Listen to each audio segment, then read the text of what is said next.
साथियों नमस्कार, मैं अभिषेक आपको अपने इस ओमेगा क्लासेस नामक यूट्यूब चैनल में स्वागत करता हूं।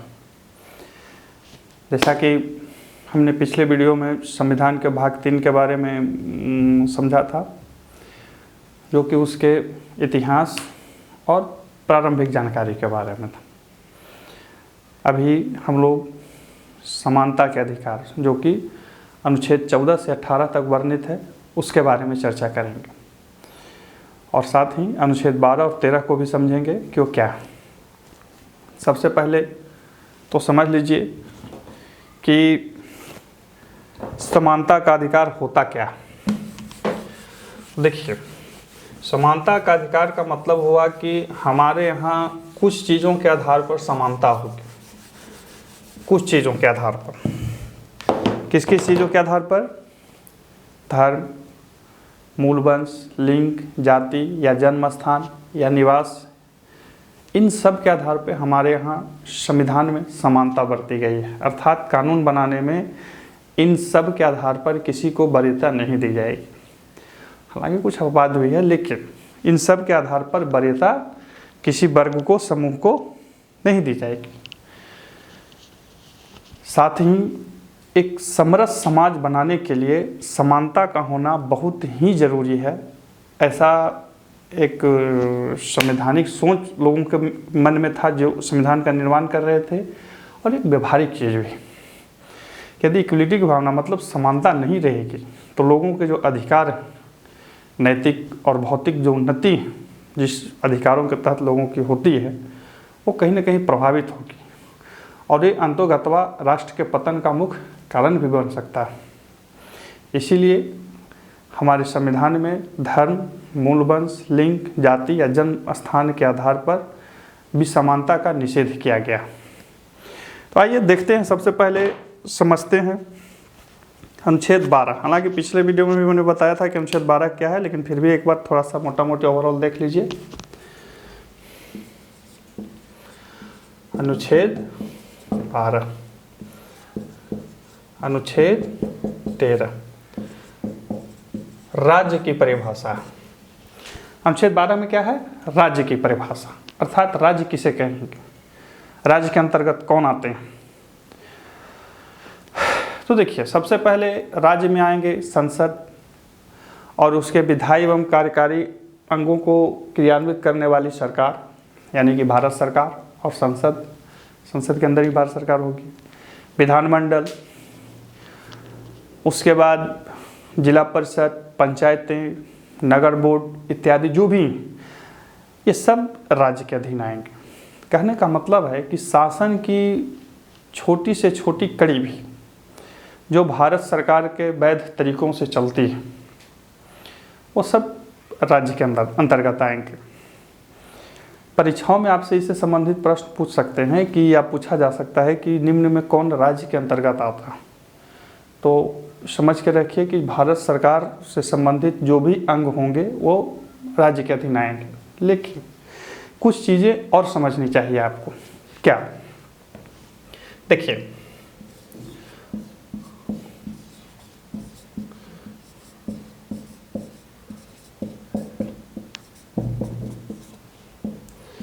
ये सब निगम क्या है?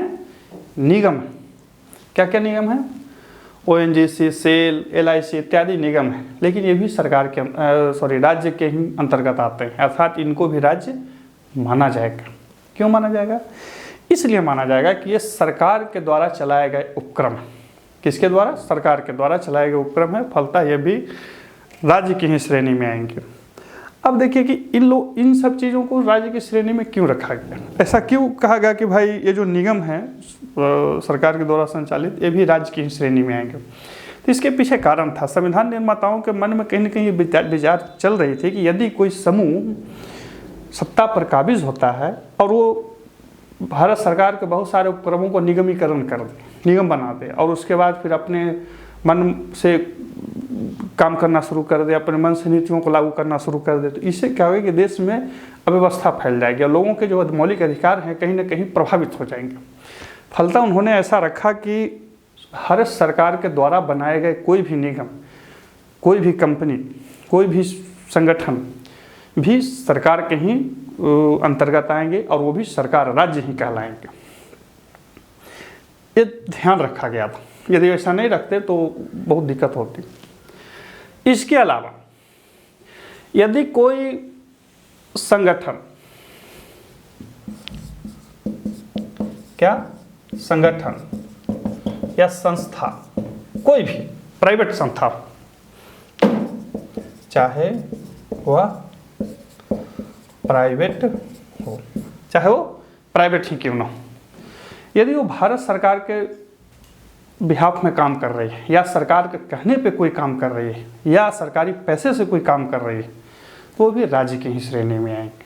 ठीक है, तो परीक्षाओं में आपसे यहाँ से भी सवाल पूछा जा सकता है कि फला कंपनी, अमुक संगठन जो है भारत सरकार के कार्य को या क्रियाकलाप को चला रही है, क्या वो राज्य माना जाएगा? हाँ, वो भी राज्य मानी जाएगी। ठीक है, तो राज्य में कौन कौन समझ रही है आप? संसद, विधानमंडल, जिला परिषद, पंचायत, जिला बोर्ड इत्यादि। और उसके अलावा वैसे कोई संस्था जो सरकार के बिहाफ में काम कर रही है, सरकार के लिए काम कर रही है, सरकार के नीतियों को लागू कर रही है या सरकारी पैसे से सरकारी कार्य को कर रही है। सरकार करवा सकती है ऐसे काम, जैसे मान लीजिए सरकार वहाँ पर कोई काम नहीं कर पा रही है तो कोई कंपनी को ले जाकर वो काम करवा सकती है, वो भी राज्य की ही श्रेणी में। ठीक है, एक ओवरऑल व्यू हमने देखा राज्य के बारे में। अब देखिए इसी का अगला रूप होगा अनुच्छेद 13। ये परिभाषा देता है। क्या परिभाषा देता है? ये कहता है कि सरकार या राज्य, सरकार नहीं राज्य ऐसा कोई कानून नहीं बनाएगा जो लोगों के मौलिक अधिकारों को न्यून कर सके। राज्य ऐसा कोई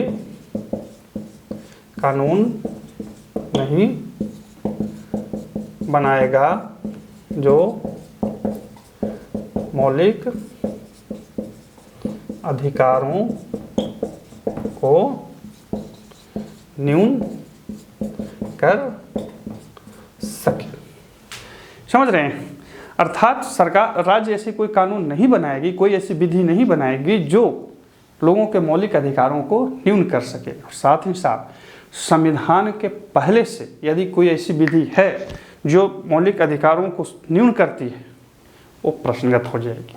ठीक है, और यदि कोई सरकार, राज्य ऐसा कानून बना लेती है जो मौलिक अधिकारों को न्यून कर रही है, खत्म कर रही है या हनन कर रही है, तो वो सुप्रीम कोर्ट में और हाई कोर्ट में प्रश्नगत हो जाएंगे। क्या हो जाएंगे कहते हैं? सुप्रीम कोर्ट में वो प्रश्नगत हो जाएंगे। किसके तहत? अनुच्छेद 32 के तहत सुप्रीम कोर्ट में प्रश्नगत होंगे और कोर्ट उस कानून को रद्द कर देगी। क्या कर देगी? कोर्ट उस कानून को रद्द कर देगी। ऐसे मौलिक अधिकारों के हनन के लिए अनुच्छेद 226 के तहत हम लोग हाई कोर्ट भी जाते हैं। कहाँ जाते हैं? High court. किस अनुच्छेद के तहत? 226 के तहत। ठीक है, तो 13 ये कहता है कि सरकार ऐसा, राज्य ऐसा कोई कानून नहीं बनाएगा जो हमारे मौलिक अधिकारों का हनन कर सके, और यदि हनन करती है तो वो कानून न्यून हो जाएंगे, खत्म हो जाएंगे और वो कानून चलन में नहीं रहेंगी। यदि वो मौलिक अधिकारों का हनन करते हैं तो, न्यून करते हैं तो कोई ऐसा कानून नहीं बनेगा। यदि कानून बनता है तो आप कोर्ट जा सकते हैं, कोर्ट उसको देखेगी और कोर्ट ये निर्णय देगी कि नहीं, आपने जो फला कानून बनाया है वो मौलिक अधिकारों का कहीं ना कहीं हनन करता है या न्यून करता है, और वो कानून खत्म हो जाएगी। लेकिन यदि वैसा नहीं करती है तो फिर चलेगी, कोई दिक्कत नहीं है। तो यह था अनुच्छेद 12 और 13। अब देखिए 14 को समझते हैं। देखिए 14 से 18 तक जो भी है वो समता का अधिकार है। समता मतलब समानता। समानता बढ़ाने के लिए उन प्रावधानों को रखा गया है। कहाँ से? 14 से 18 तक। किस चीज़ के लिए? समानता के लिए। किस चीज़ के लिए? समानता के लिए। एक व्यक्ति दूसरे व्यक्ति के समान हो, इसके लिए कुछ प्रावधान रखे गए हैं। अब समझते हैं कि क्या क्या। 14 ये अनुच्छेद है। देखिए इसमें दो चीज है, विधि के समक्ष समता, विधियों का समान संरक्षण। देखिए इसको समझ लीजिए, ये दो चीज़ नहीं है, सॉरी ये दो चीज़ है, लगता है एक है।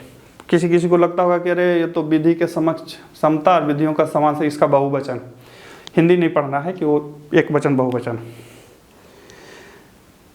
हालांकि पहले मानना था कि वैसा ही है, लेकिन ऐसी अवधारणा नहीं है। देखिए पहला कहता है कि विधि के समक्ष समता होगी, अर्थात कानून के आगे सब बराबर हो।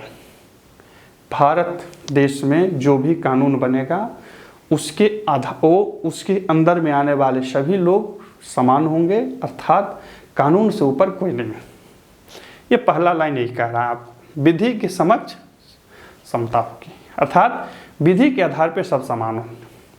दूसरा कह रहा है कि विधियों का समान संरक्षण किया जाएगा, अर्थात विधि जो बनाई जाएगी उस समानता को संरक्षित करने के लिए बनाई जाएगी। ठीक है, इसको एक ऐसे नज़रिए से भी समझ सकते हैं कि एक कहानी के तौर पर बता रहा हूँ मैं, उसको सिर्फ समझाने के उद्देश्य कि मान लिया कि कोई व्यक्ति हत्या करता है, तो हत्या करता है तो उस पर 302 का केस चलता है। पुलिस यही करेगी कि भाई अमुक आदमी ने हत्या किया, इस पर 302 लगेगा। लेकिन जब कोर्ट में प्रसंगत होते हैं, कोर्ट में जब सब पहुंचते हैं, तो कोर्ट को पता लगता है कि नहीं, उस व्यक्ति ने आत्मरक्षा में हत्या किया था। ठीक है, किस चीज़ में हत्या किया था? आत्मरक्षा में। या कोई महिला है, उसने अपने प्रतिष्ठा को बचाने के लिए हत्या कर दी। तो ये जो मामला हुआ ये कहीं ना कहीं अलग मामला हो गया। ठीक है ना, ये मामला अलग हो गया, है तो हत्या ही लेकिन अलग है। तो कोर्ट फिर क्या करती है, उन सब मामलों को समझते हुए अलग अलग निर्णय दे सकती है। मान लिया कि आपने अपने बल का प्रयोग करते हुए दबाने के लिए किसी की हत्या की है, तो कोर्ट आपको आजीवन कारावास या मृत्यु दंड भी दे सकती है। लेकिन पता लगा कि नहीं, आपने अपनी प्राण बचाने के लिए हत्या की है या किसी महिला ने अपनी प्रतिष्ठा बचाने के लिए हत्या की है, तब तो मामला अलग हो जाएगा, फिर उसमें कोर्ट रियायत देगी। तो इस तरह से जो मामले आते हैं, तो इसमें क्या हुआ कि विधि तो एक ही लगा, विधि के समक्ष समता हुआ, यानी कि हत्या की तो 302 लगा, लेकिन जो विधियां हैं उसमें लगाई गई, वो देखा गया कि कहीं अलग अलग मामला तो नहीं आ रहा। मैंने पहले बोला कहानी के लिए समझा रहा हूँ, समझने के लिए दोनों कैसे अलग होते हैं। विधि के समक्ष समता यानी कि विधि के अंदर सब समान होंगे और विधियों का समान संरक्षण किया जाएगा, अर्थात जो समान है उनके साथ समान व्यवहार होगा, लेकिन जो समान नहीं है उनके साथ समान व्यवहार नहीं होगा। ठीक है, कैसे नहीं हुआ जो समझिए। मान लीजिए कोई राष्ट्रपति है, राज्यपाल है, उनके साथ जो व्यवहार किया जाता है वो आपके साथ नहीं किया जाएगा, क्योंकि वो आपके समान नहीं है या आप उनके समान नहीं हैं, अलग हैं आप। उसके अलावा एक कैसे असमानता को कम करने के लिए ये जो विधियां हैं कैसे आगे आएंगी वो बताएंगे 15 और 16 में। मान लिया कि राज्य कहता है कि हम किसी के साथ भेद नहीं करेंगे, लेकिन वो आरक्षण दे रहा, राज्य तो आरक्षण दे रही है। क्यों दे रही है? क्योंकि वो जो वर्ग को आरक्षण दिया जा रहा है वो समान नहीं, वो वर्ग कहीं ना कहीं सामाजिक और शैक्षणिक रूप से, आर्थिक रूप से पिछड़ा हुआ है, इसलिए उसको वो क्या कर रहा है कि समान लाने के लिए उनके लिए कुछ विधियां बनाई जा रही हैं। क्या कर जा रही है? विधियां बनाई जा रही हैं। वो जो विधियां बनाई जा रही हैं वो इसी के अंतर्गत आता है, विधियों का समान संरक्षण के अंतर्गत आता है। ठीक है, तो ये 14 था विधि के समक्ष समता और विधियों का समान संरक्षण। सीधा सीधा अर्थ में समझ लीजिए कि विधियां ऐसी बनाई जाएंगी जिससे समानता की उत्पत्ति हो और असमानता कम। ठीक है, अब कहता 15 केवल धर्म, मूल वंश, लिंग, जाति, जन्म स्थान या इनमें से किसी एक के आधार पर विभेद का प्रतिषेध।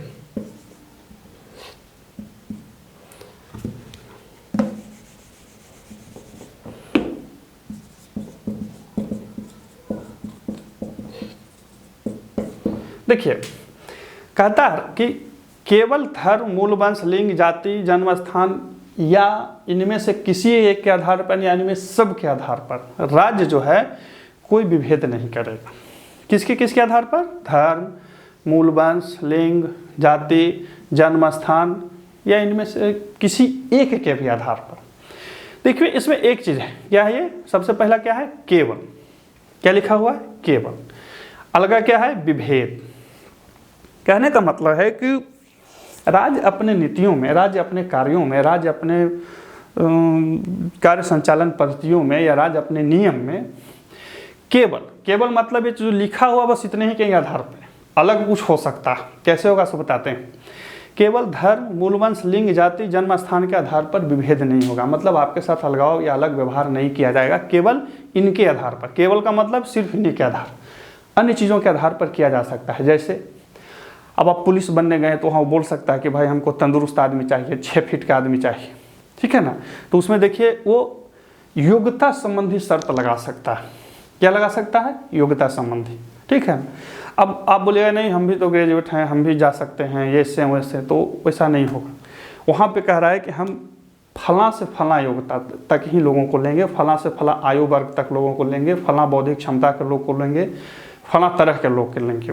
ये उसकी प्रशासन, बल प्रयोग या अपने कार्य प्रणाली को दुरुस्त रखने के लिए वो शर्तों को लगा सकता है। कौन? राज्य। आप मना नहीं कर सकते। हाँ, शर्त यही है कि ये नहीं कह सकता है कि आप अमुक धर्म के आदमी नहीं हैं, हम आपको नहीं लेंगे। आप अमुक मूल वंश के आदमी नहीं हैं, हम नहीं लेंगे। आपने फला जगह जन्म नहीं लिया था, हम नहीं लेंगे। आपने फला जाति से हैं, नहीं, ऐसा नहीं होगा। सिर्फ इन सब के आधार पर कोई विभेद नहीं किया जाएगा। अनुच्छेद 15 यही कहता है। इसमें कुछ कंडिकाएँ भी हैं। जैसे 15 का 1 यही है कि केवल धर्म, मूल वंश, लिंग, जाति इस सब के आधार पर कोई विभेद नहीं किया जाएगा। 15 का 2 कहता है कि इनमें से किसी के आधार पर, इनमें मतलब इन सब के आधार, इनमें से किसी के आधार या किसी एक के आधार पर। देखिए लिख नहीं पा रहा हूं, मैं समझा देता हूं। 15 का 2 कहता है कि किसी भी व्यक्ति के साथ केवल धर्म, मूल वंश, लिंग, जाति, जन्म स्थान के आधार पर सार्वजनिक जगहों पर जाने से, मनोरंजन के स्थान पर जाने से, दुकानों के जाने से, कुओं के पानी पीने से, घाटों पर जाने से, घाट जो नदी के किनारे होते हैं वहाँ जाने से, समुद्र में स्नान करने से, या कहीं भी जो सरकारी आना जाना रखा हुआ है या सरकारी व्यवस्था रखी गई है या सार्वजनिक जगह, उनमें किसी जगह पे भी आप निम्न में से किसी एक के आधार पे रोक नहीं लगा सकते हैं। और एक व्यक्ति भी किसी को नहीं कह सकता है कि हम आपको फला जगह में, फला कास्ट के आपात में हम आपको फला पानी नहीं पीने देंगे। अब देखिए कि 15 का जो 2 है वो राज्य के साथ साथ व्यक्ति के भी विरुद्ध है। आपसे परीक्षाओं में पूछ सकता है कि निम्न में से कौन सा अनुच्छेद व्यक्ति के भी विरुद्ध है। तो कुछ समता के अधिकार में कुछ अनुच्छेद जो है व्यक्ति के भी विरुद्ध है। जैसे 15 का 2, 17 छुआछूत वाला जो है, और 18 भी व्यक्ति के विरुद्ध है। आपके यदि कोई उपाधि मिली है तो आप उस उपाधि को तमगा के रूप में नहीं रख सकते हैं, आप नाम के आगे पीछे नहीं लगा सकते हैं, ठीक है ना। तो ये सब चीज़ को ध्यान रखना है जब भी आप परीक्षाओं में बैठेंगे या मुख्य परीक्षा लिखने जाएंगे या साक्षात्कार में जाएंगे, तो इन सब चीज़ों को ध्यान में रखना है। और साथ ही साथ पढ़ते समय भी इन सब चीज़ों को ध्यान में रखना है। परीक्षाओं में आजकल सीधे प्रश्न नहीं पूछे जाते हैं। हाँ, तो 15 का 1 क्या कहता है कि केवल धर्म, मूलवंश, लिंग, जाति या जन्म स्थान के आधार पर या इनमें से किसी के आधार पर कोई विभेद नहीं होगा। 15 का 2 कहता है कि इनमें से किसी, माने धर्म, मूलवंश, लिंग, जाति, जन्म स्थान या इनमें किसी के आधार पर सार्वजनिक जगहों पर जाने से आपको कोई नहीं रोक सकता। सार्वजनिक जगह जो है जहाँ पे सब लोग आ जा रहे हैं वहाँ पे आप आराम जा सकते हैं। हाँ, कुछ निर्बंध सरकार आप पर लगा सकती है। अब जैसे आप अमरनाथ जाइएगा तो बोलेगा ना फिजिकल फिट होना चाहिए, ठीक है ना। अब आप सियाचिन ग्लेशियर जाइएगा, लद्दाख घूमने जाइएगा तो सरकार ये बोल सकते हैं कि नहीं भाई आपको ब्लड प्रेशर का बीमारी नहीं होना चाहिए, आपको फला चीज़ नहीं होना चाहिए, आपको ये नहीं होना चाहिए। तो वो अलग मैटर है, वो इनमें से किसी के आधार पर नहीं आता है, इसीलिए पहले ही लगा हुआ है, क्या लगा हुआ है, केवल। ठीक है ना, तो इसको ध्यान रखेंगे। तो हमने पढ़ा 15 का 2। अब देखिए 15 का 3, 4 और 5, ये बहुत इंपॉर्टेंट है, यहीं से सारी कहानियां शुरू होती हैं।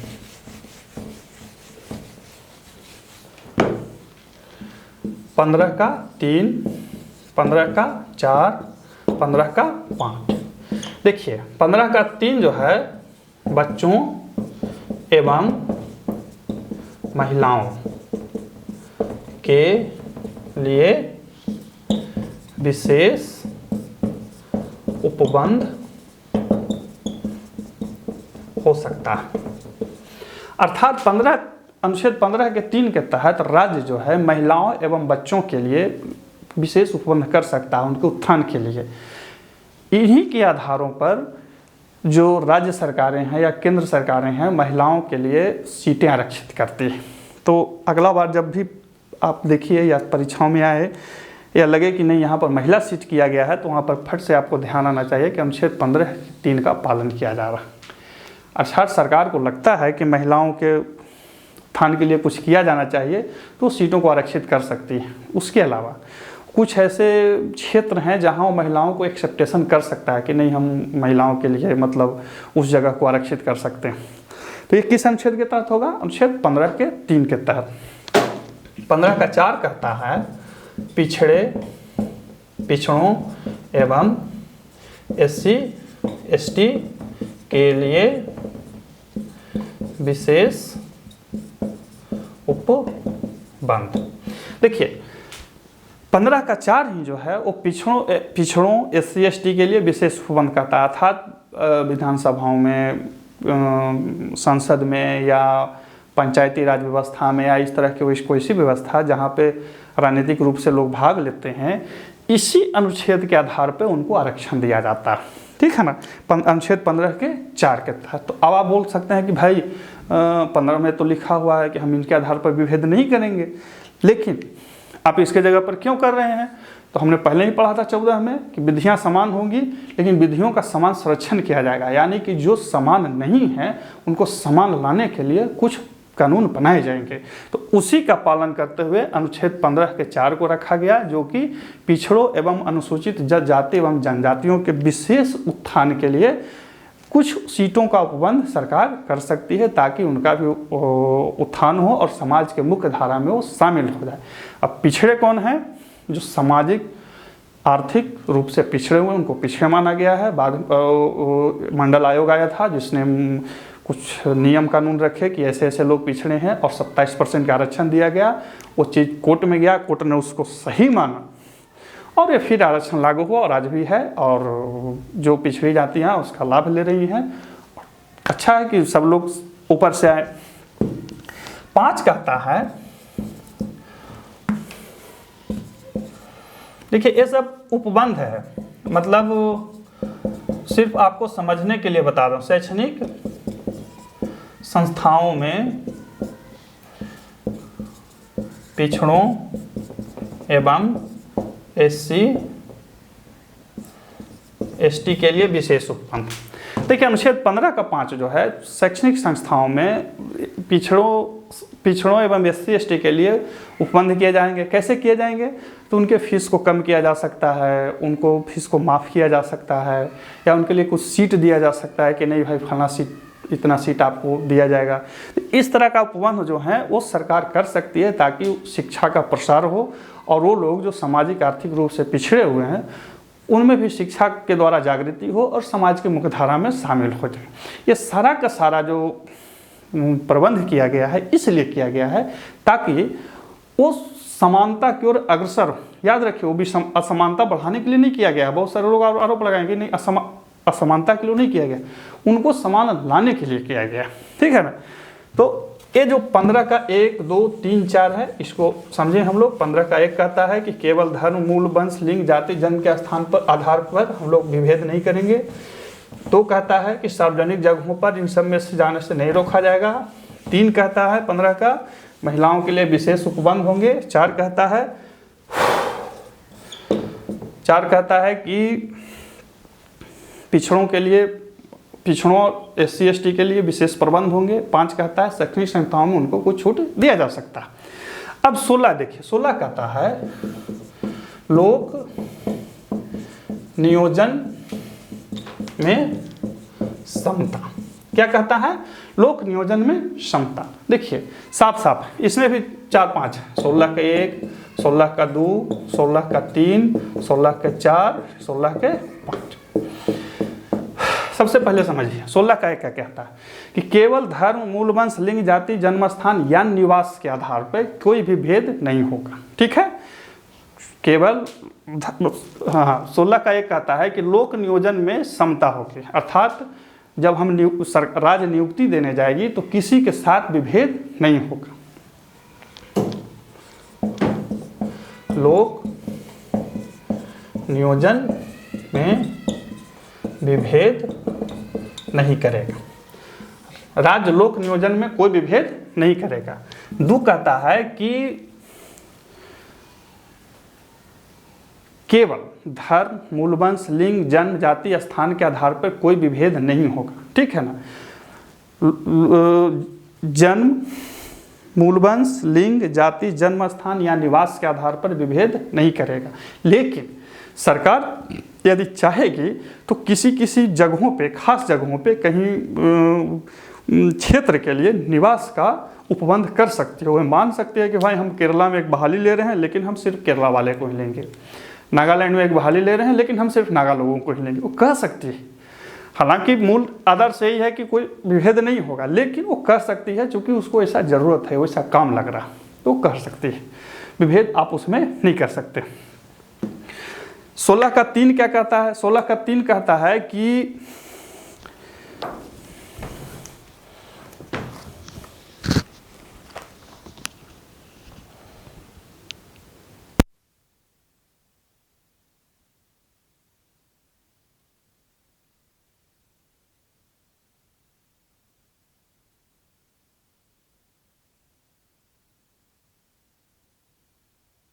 ठीक, हाँ देखिए 16 का 1 हमने पढ़ा लोक नियोजन के आधार पर समता। 16 का 2 कहता है कि धर्म, मूल वंश, लिंग, जाति के आधार पर कोई विभेद नहीं करने जाएगा। 16 का 3 कहता है कि निवास का विभेद कर सकता है। किसका कर सकता है?